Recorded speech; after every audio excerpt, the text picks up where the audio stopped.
Hi, my name is Niki, and this is The Interventionalist. Okay, so my name is Niki, and welcome to my first video, which I have tried to start about 1,000 times. And this is about my 10th time just in this take alone, and I keep getting stuck. Whether it's 5 minutes in or 20 minutes in, I start to feel like everything I'm saying is incoherent, and I lose track of the point. I think that the two topics I want to talk about today are difficult to mesh into one, but in my brain they make perfect sense because one led to the other for me. I originally wanted to talk about today misogyny in lesbian versus heterosexual relationships. Let me just try and explain how I got to the first topic, which was the lesbian versus heterosexual relationships and misogyny. It was personal. I am gay, and I was in a relationship with another woman who was a textbook example of misogyny. I mean, she hated women, and that has evolved into misogyny-induced madness in women. And I don't even totally know how it got there, but I can say that this wasn't what I had intended when I first came up with the topic. This wasn't going to be a solo video. It was going to be an interview. And I filmed that. I had a friend come over, and we sat down, and I'm the gay one. I was in the lesbian relationship, and she was in the heterosexual relationship, and we talked about it. We compared the misogyny that we experienced. And it made no sense to me. I mean, it made sense to me logically, but it didn't help me. It left me feeling confused, and I pretty quickly realized that wasn't even the topic I wanted to talk about. I didn't know what I wanted to talk about, but it wasn't that. I then moved on and started thinking about the way it made me feel insane. And I was like, oh my God, I have felt like I'm always on the brink of insanity for my whole life. I've talked about this so much. I talk about it in therapy all the time. I have books on being insane, madness. And I'm not insane. I know I'm not insane, but I constantly fear it. And that conversation made me feel more insane. I don't know why. I don't know how. But it just did. I think it was because I sat there and I listened to her experience. And I didn't understand. I still don't understand how I was in a gay relationship with another woman and I experienced such textbook intense misogyny, and she didn't. And I was listening to how she described the misogyny she experienced. It was a lot of undertones, like nothing was very direct, right? Like he never stated things outright about why she was lesser than him or inferior, but the woman I dated did. And how does that work? How is it possible that I dated a woman and she successfully created a power dynamic in the relationship of male superiority and female inferiority? I don't feel like it's possible, but I wanted to confirm, I guess, that she was actually this textbook misogynist, despite being a woman. And I thought maybe talking to someone who dated what should be a textbook misogynist because they're a man would justify it some way in my head, and it didn't.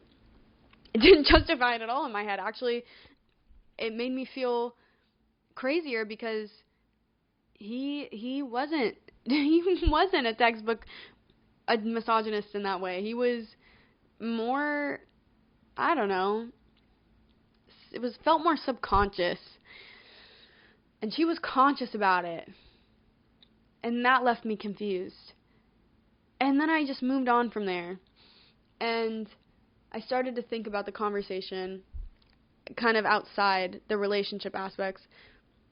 And there was something we talked about that really stuck with me, and it was the way that we both have always felt insane. Like there's this brimming sense of insanity underneath us all of the time. Back to the idea of being crazy, because that I think is such a common theme for women. I think a lot of women feel insane or feel like you're on the verge of being insane. Like there's this tiny being inside of you that's going to burst out one day and you're going to be committed, like straight to the psych ward. I just have felt like that. Your whole kind life. of my whole life. I have felt like that my whole life. Right? And I think that's that's just a side effect of being in a society where it's like, you are crazy. Like, you need to be controlled. Like, it's beyond sexism. There's, like, a quote, and it's like, sexism is bookish, and then misogyny is, like, more conceptual. Because it's not just, oh, you have these physical differences. It's like, oh, we have these differences, but, like, you literally, your brain, this thing outside of your body, is not controllable. It's unpredictable. Like, comparing women, I think, to nature a lot is a interesting metaphor solely because nature, like Mother Nature, but so men are science, women are nature. That's kind of the way it is, because they have to control it. Nature is completely unpredictable. There's natural disasters all of the time. You can't completely guess what they're going to do next. So you control it. You create science and you put it in a box, and women get put in little rooms with this on. In little dresses. In little dresses. I never thought about that, but that's true. And nature is like instinctual. Like it's not, pre-planned. It's like primal. Like you can't control your desires. Where I would argue that's more applicable to men. Women can resonate with this idea that they are always on the edge of becoming insane. I think so many women feel like they're going to go crazy or they are crazy. And why? Why? Why is it women who feel that way? Why is it women who make up the majority of people who seek psychiatric help or go to therapy? And, I mean, why wouldn't they? We have been taught for centuries, for millenniums, that we are insane. I mean, if you look back in time, back to ancient times, women were directly associated with essentially mental illness, hysteria, which is like a sense of madness.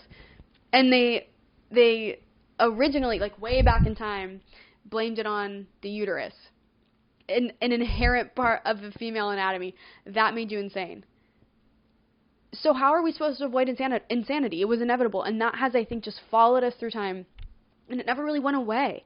Like, we've progressed in society, and women have been given a better sense of self and the ability to have an identity, and that they aren't just products of men and slaves to their physical desires, which is fucking ridiculous. That thought is so ridiculous, considering women are 10 times more restrained than men. I mean, just look at the statistics about men not being able to control themselves, like, whatever. But that was sort of the narrative, that women were slaves to their desires and they were overly sexual and they need to be tamed, and their bodies were making them insane, essentially, because their uterus was, I don't know, corrupting them, contaminated, despite the fact that it can bring in life.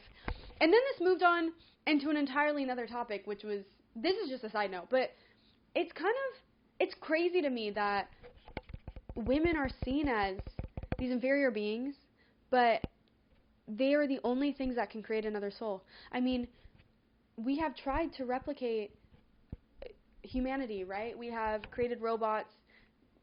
There are labs being done to try and create people, but nothing has successfully created a consciousness or a soul, if that's what you want to use, other than a woman's body. So women, if you believe in spirituality, women must have inherently have access to some spiritual realm or some spiritual world, because they can provide and create that consciousness and that soul. Men can't do that. Anyways, that's a side note. Women have always felt this inherent sense of insanity, and that has just followed us. That narrative has followed us throughout time. And to be in a relationship and to look someone in the eye and have them never understand you. And sometimes it's purposeful, like they don't want to understand you. Men will look you in the eye and call you crazy. They'll weaponize their incompetence, or they'll make you feel like a crazy person because you're experiencing emotions. What was yours?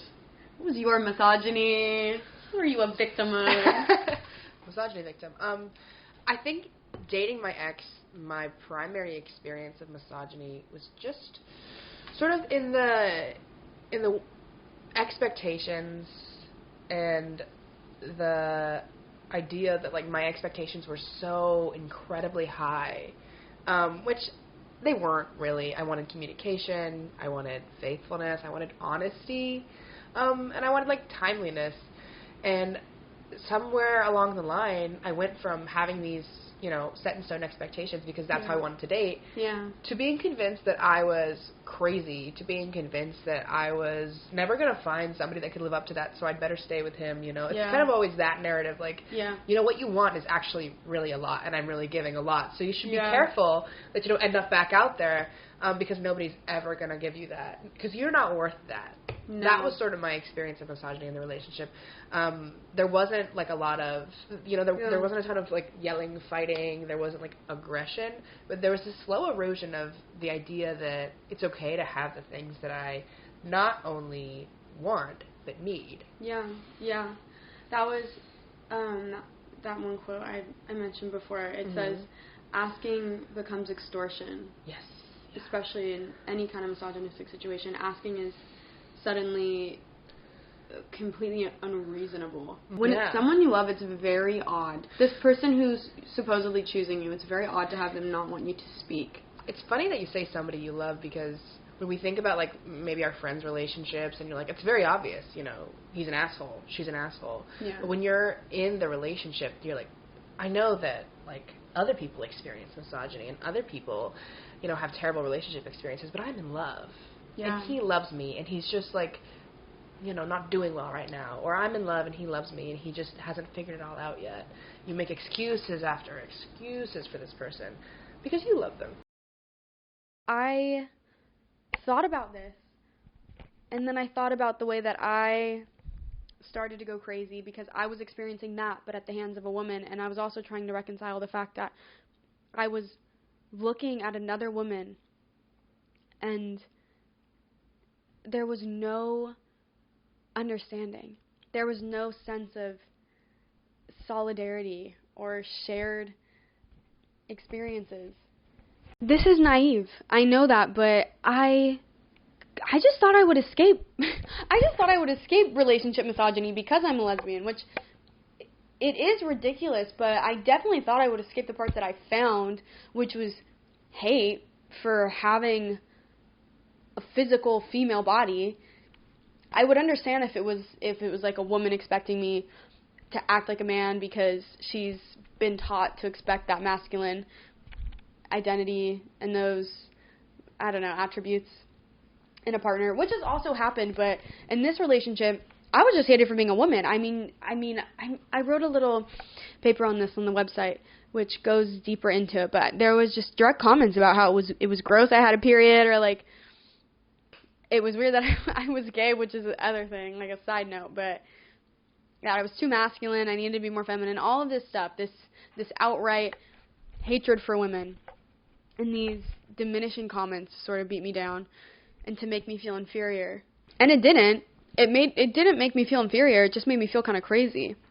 I've come to a point where it wasn't about comparing necessarily the misogyny in lesbian versus heterosexual relationships, because I just experienced, and like this, the projections look the same, but they come from different roots. But I did experience a textbook form of misogyny that you would expect from a man, and it did affect me the same way. But I think what I was actually trying to compare was insanity induced by misogynistic women versus misogynistic men, and it's different. It hurts differently for it to be a woman, and it's confusing in a way that I didn't anticipate. I don't feel like I understand women the same. I feel disconnected from women because I couldn't understand her and why she was so misogynistic. But I think as a woman outside of that, and maybe this is more for straight women, but just women in general, we feel a sense of disconnect from the world around us. And I think misogyny does a really great job at disconnecting you from the world and forcing you to detach from your relationships because you don't feel like people can understand you. All of the symptoms of insanity have arguably been defined by men's perception of women. I mean, like I said, it's traced all the way back. Did I mention that? I don't remember if I mentioned that. How tracing back hysteria and the idea of madness was blamed on the uterus. So, obviously, the symptoms were defined by womanhood and the female anatomy. And so now we have these definitions that maybe have become more objective, and we have seen it in men. But I refuse to believe that it isn't still tainted by the idea that it is a woman's disease, and that it isn't still tainted by the symptoms that were defined by women's actions. And were these women insane? That's the point. As we respond, As we respond to a misogynistic world that makes you feel insane, that oppresses you and diminishes you and assaults you and beats you down. The world is violent towards women, and our behavior and traced back in time is just reactive abuse, and now they call it insanity. And why wouldn't women lose their minds? I mean, there's so many cures to this insanity that were just incredibly abusive. I mean, originally it was to force women to have sex. It was that having sex with a man would cure them. That's what they needed. Or like stimulating the procreative organs. That's what they would say way back in time. Also, they would say this really weird thing. Hippocrates, he's a philosopher, ancient Greece, I believe, and he said that men had warm and dry bodies and women had wet and cold bodies, and that they were plagued by these humors, which is like weird bile in your body, that he thought made us crazy or sick, or we had an off balance of it or whatever. And because we had wet and cold bodies, something about the bile and our wet and cold bodies like couldn't work together, and it made us crazy. That's just a side note. That's just what I mean by like none of this shit makes any sense. But what was I saying? None of this shit makes any sense because whatever, it was defined by fucking insane thinking. Women were forced to endure these cures that were they would make you insane alone. The rest cure, which if you've ever read The Yellow Wallpaper, which is this woman going insane in a room and starts to hallucinate about the wallpaper, and that's an example of the rest cure that women would be subjected to, which was essentially just isolating the woman and giving her no stimulation, as if that would cure her. Are you kidding me? They're probably whacking their head against the wall. I would be. Are you kidding me? I can't even sit alone in my room now and think for a really long time. Also because I have tinnitus and my ears ring and it bugs me. But imagine back then, not only were women being like sexually assaulted, which that's going to lead to a sense of insanity because they're told that it's going to cure them. That's going to make you insane. So yes, women actually did probably become insane and then inhabited the actual traits of what we would consider insanity. But were they insane before? No. And then women got stuck in rooms and isolated and then probably became insane, lost their grip on reality. But were they insane before? No. I also think by not letting women be stimulated intellectually at all, not providing them with an education, not letting them have jobs, it makes sense that they were more driven by their physical body. I mean, they weren't able to develop a sense of rationality or rational thinking. I mean, there are aspects of it that I think come naturally. But rationality and, I don't know, not sanity, but critical thinking is a developed skill. And they gave them no opportunity to develop that. And then they said that they were these sexual, animalistic beings who couldn't control their desires and they needed to be tamed.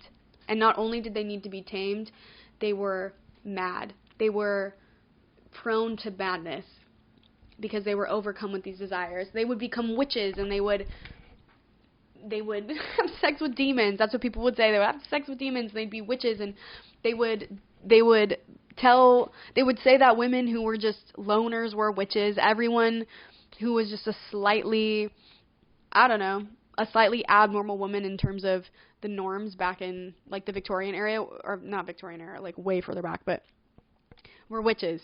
That was, like, women are just witches, that women are insane for being even the slightest bit outside of the norm, being a wife who has babies and submits to her husband, like old women who were spinsters, witches. And then what, you throw them in the water, and if they drown, they're not witches, right? And then if they float, they are. You kind of lose either way. How would you not go insane when you are never respected? When you are constantly talking to a brick wall that will refuse to recognize you, or your emotions, or your thoughts, or your reasonings behind anything? They mean nothing. And then you become hysterical because you're having outbursts of emotion. It's just reactive abuse to an abusive society. You can't win. And there's so much to be said for how misogyny has just made women insane. And now we all sort of feel that way. I mean, do you feel insane? Are you a woman and you feel like you're on the brink of insanity? Because me too. I never attributed it to anything other than myself. There was something wrong with myself.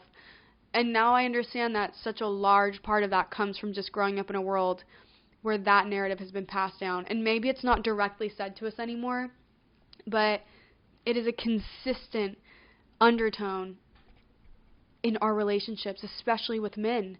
It makes sense that women have been insane in the past. I don't think that they had inherent anatomy that made them insane, but the way that they were treated because that belief was perpetuated made women insane. Who's to say that hasn't been generationally passed down? I mean, there's not a ton of research or proof that that trauma can become generational. It can pass down. Maybe not genetically, but daughters became raised by traumatized mothers. And how does that not affect them? How does that not make them constantly aware of the fact that they have this part of themselves that could become the same? And that's just been, I think, internalized by all of us. And I think as time goes on, it's less and less outright. It's not blatant, but it's still there. And I think it might make you crazier in a different way for people to not just say it out loud and tell you that they think you're sick because you're a woman. There's this quote, I read it in this book called, this is such a good book, by the way, it's Women's Madness by Jane Usher. If you want to read it, I just will say, like, trigger warning, there's some really intense, graphic, like, scenes in it, but there's this quote in it from this doctor, and he said, if you don't know sick women, then you don't know women. And for him to just say that, at least it justifies feeling like you are, or that you're going to become that, because they're telling you that, right? But now they don't say it to you outright, but they hint at it in their actions, like it's insinuated. And when you date a man, or you're in relationships with a man, it is constantly this tiny insinuation, this gaslighting, I hate that word, this gaslighting that you are a little nuts. And, like, I'll see so many posts, it's like, oh, thank God he puts up with me, and I'm like, what does that mean? What does that mean? Thank God you put up with him. What do you mean? You're probably beautiful, amazing, and smart, and funny, and that's something to put up with? Put up with a man. Are you kidding me? Whatever. And I'm gay, so maybe I'm not the best person to talk about heterosexual relationships, but I have dated men. Anyways, I am going to circle back to the relationship, the lesbian relationship, and the misogyny in that, which made me feel crazy. And not only was I going crazy because of the effects of just misogyny in general, you know what, also, how I just said, I think when it's outright, it almost it almost is a little bit better. I think that was true. I told my friend in our conversation that hearing it outright, having her be so honest about it, somehow made it, like, less real, more believable. Like she was pandering to that part of me that feels like they're on the brink of insanity and justifying it. And the little girl inside of me that still hadn't fully developed a sense of self-worth, that couldn't be affected by that fear that I was also not really worth anything because I could become insane. Hearing it outright almost made it less real. I don't know why. Or less of a threat because she was admitting it and like it was just a fact of life and just putting up with me anyways, right? But then I became insane because it was coming from a woman and I couldn't reconcile it in my head, and it's really jarring to look at another woman, and particularly one that's supposed to love you and who tells you that they love you and who you love beyond platonic feelings. I mean, I was in love with her. So it was incredibly jarring to be completely misunderstood by her when I knew she was also raised in the same society. This is something I said in the little article I wrote, but the projections are the same of the misogyny between her and a man, but the roots are different, and men are misogynistic because they hate women, and she hates women because she is a woman who's been hated by men. I can recognize that, but it doesn't really make any more sense in my head, and it doesn't make me feel disconnected from women any less. Yeah. And sort of like misogyny in general can make women feel disconnected from reality because you're always on the verge of losing that grip on it. I guess that's kind of all I wanted to say. I don't know how I'll edit this, and I finally got all the way through it, and I hope it made some sense, and I hope that if you are a woman and you're watching this, you feel a little bit less insane knowing that I feel insane with you. We're not insane. I don't think so. Maybe a little bit loony. Who's to say being loony is bad? A little bit loony. Okay, I'm not even going to go into that because I'm trying to make the point of women are not insane. But I hope you feel a little bit less alone. And I hope you know that you're not crazy. You're not on the brink of insanity. You're just not. If anyone is watching this who is also queer or lesbian, if you've experienced something like what I described, I know it's probably a bit of an outlier. I hope that you don't feel insane either. I don't really know what to say. I hope you don't feel disconnected from yourself. I hope you don't disassociate now when it comes to relationships or recalling about why you stayed or, how you could ignore it when it was right in front of you. I guess I'm talking to myself, but, cognitive dissonance is real. It's a thing. Why women stay in relationships when they're aware that something is misogynistic is cognitive dissonance. We can know something and we can not always behave in accordance with it. That is just life. Anyways, I guess I'll end it here, and this has helped me a lot to talk about it, and maybe it's a bit incoherent, but I'm okay with that, I think. Okay. Thank you.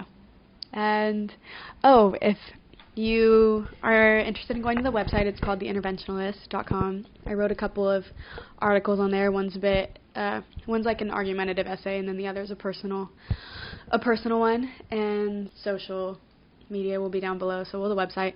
And the next topic I'm going to do is desensitization due to information overstimulation. So if you're interested in that, maybe follow? I don't know. So you can see it. But, yeah. Okay. Bye. I hope you have a good day. And I hope you're not insane. I hope you don't feel insane. Okay, I lied. I have one more thing to say. I just wanted to say thank you to my friend who to do the interview with me. Hannah, thank you so much for coming and doing this. I know that it's not always easy to talk about stuff that was hard for you or past relationships. And I'm really grateful that we got to have this conversation because I left it feeling like I understood myself a bit more and like I got to understand you a little bit more. And that means a lot to me. So Thank you. Okay. Bye for real now.